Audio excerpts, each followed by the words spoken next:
Hi, Pink Fox here.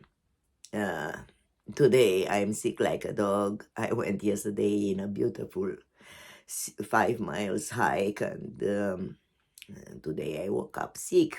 It happens. My family banished me to stay in this room. So what else should I do but a YouTube video? I am caught on it, and I think I start liking it. Maybe one day I'll start editing. I don't think so.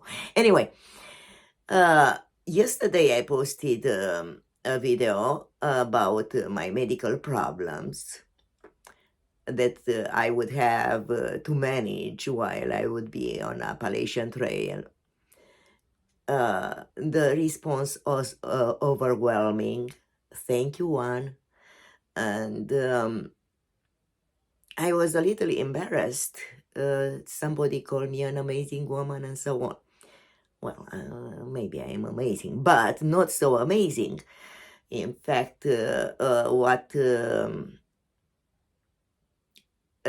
this feat doesn't make me special. There are some people with more dangerous disabilities that finished Appalachian Trail. People who maybe we don't hear every day about them. Because everybody knows about Grandma Gatewood, but again, I am having my cheating notes. Because they locked me up in the room, the family. Now I had to keep myself busy with something, and I brainstorm some of the people that inspired me. So there are kind of some unusual hikers. First amazing hiker that comes to my mind, it's Bill Irwin. He was 40 years old, and he did the Appalachian Trail, I can remember, 70s or 80s, and he was blind with his dog. That was his only guidance on those times. We didn't have GPS or any other forms of going around. And interestingly enough, when a trail angel dropped him to Springer Mountain, he forgot to ask in which direction it's north. And he kept walking for 3 days, following his dog, and his dog kept dragging him up and down the mountains. After 3 days, finally, he met a group of people who were maintaining the trail, and he asked, where I am. And they said, you're on Appalachian Trail. Going north? Yes, going north. I thought that was amazing. For 3 days to walk now knowing where you are going. That's amazing that you have to scramble through the whites following a dog's lead. That's hard to believe that somebody did that. And he did it. He ended up summiting Katahdin. It was another blind man who summited Katahdin, but he had GPS, he had all the new technology that helped him navigate through the trail. That's why I consider the Bill's achievement amazing. As if the second one wouldn't be so amazing. I suppose it would be extremely amazing if it wasn't Bill before him. A quadriplegic woman finished 80. She was 41 years, Stacy Castle. And he used braces, computer-generated leg support. She climbed. Can you imagine? No legs, no arms. And she did it. Sometimes was using her shoulders to climb. And we are complaining. I'm sorry, but wow, what an achievement. Roger Paulding, age 42. He was with a friend, but he was deaf, blind, and struggling with balance issues. He did section hiking and so on, but he ended up doing it. He had a disease that really made him disabled. An amazing young man, Asher Wolf. He was diagnosed with lupus when he was 19 years old. Soon after, he had to have a kidney transplant. He lost his kidneys to the disease. And he climbed Everest, summited Everest. In fact, they told him he wouldn't live past 40 years old. So he decided, okay, I'm going to do something good with my life. If I cannot live longer.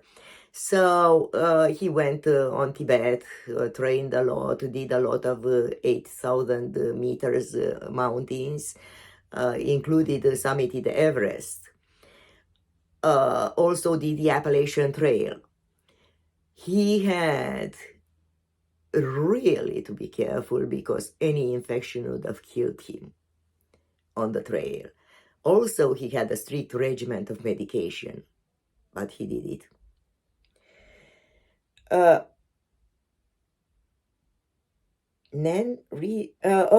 oldest female that summited Katahdin, made the Appalachian Trail through, was Nan Brisinger. I hope I pronounce her name right, 74 years old. Okay, also it was Scott Rogers who summited Katahdin and left from Springer, of course, Springer Mountain. He summited with only one leg. He had a prosthetic for the other leg. Now, I was thinking a lot of people who have prosthetics for legs, and especially in Appalachian Trail, being so humid, sweating a lot, and so on. Can you imagine all that adds to the leftover of the leg in the prosthetic? I really have to hurt. And you can end up with all kind of sores and rubbing wrong. A blister is nothing comparing what a person had to go through with a prosthetic. You don't hear them complaining too much, or hardly complaining, but they are doing it.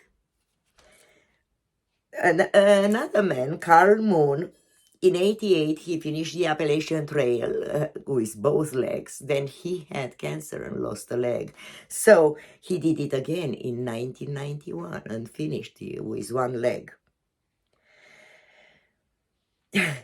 And this is amazing. Probably an 80-year-old man. I can remember his age. But he finished Appalachian Trail. His average speed was of 1.5 miles per hour. So we don't have to run. We all end up there. Now, since I was a child, I always had a dream to climb Mount Everest. I never had the money for it. And besides that, I didn't have the glacier climbing training. So first I should have got a training for glacier climbing, first of all. And second of all, I needed a lot of money to climb Everest.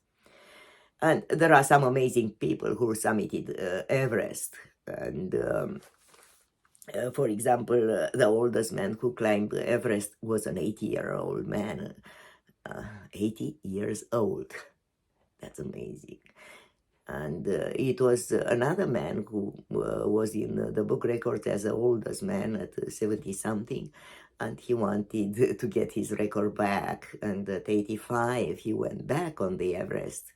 Unfortunately, he had a heart attack at the base camp at 85 years old, but didn't give up trying. An Indian woman summited with one leg. But, for example, it was a man that summited without legs, only with the prosthetics. He did summited without legs. Amazing man. In fact, I saw his climb. I think you still can find it on YouTube.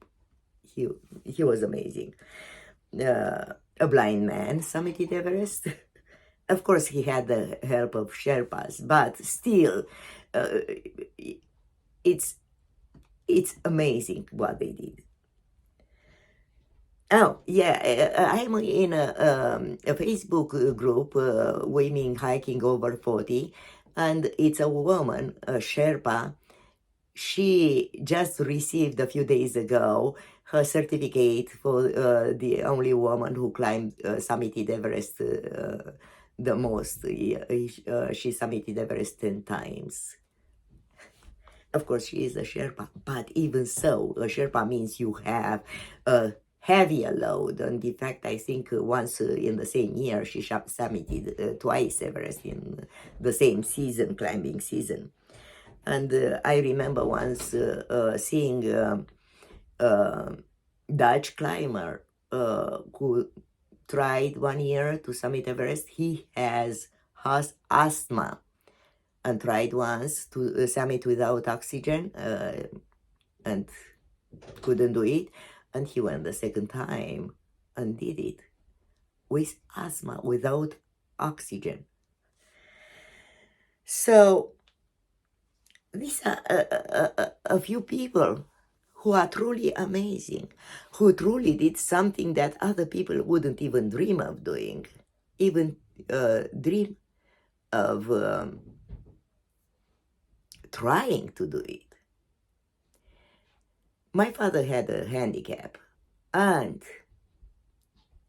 I learned in time that, in fact, the handicap wasn't the one that crippled him. Himself crippled himself because he decided, no, because of this handicap, I cannot do this, and that I cannot do this. And one of my motivations, maybe it was that, yes, you can do if you want to, truly want to. Well, I hope that these few examples I gave you of people who did astounding acts would motivate you, and you would understand that instead of complaining about what you are missing, to be grateful for what you have. And I remember if you saw my other videos, you'd remember that I almost lost my legs to frostbite. And yes, of course, I was only 20-something years old, and I cried my eyes out in the first night in the hospital. Then, as I was laying in bed, I realized something. I was grateful. I had a good eye I could see with. I had 2 hands. Oh, life goes on. And I start joking, and I start making fun of my own infirmity to come, and so on and so forth. And in life, in general, I realize being grateful for what we have makes us to accomplish so many things.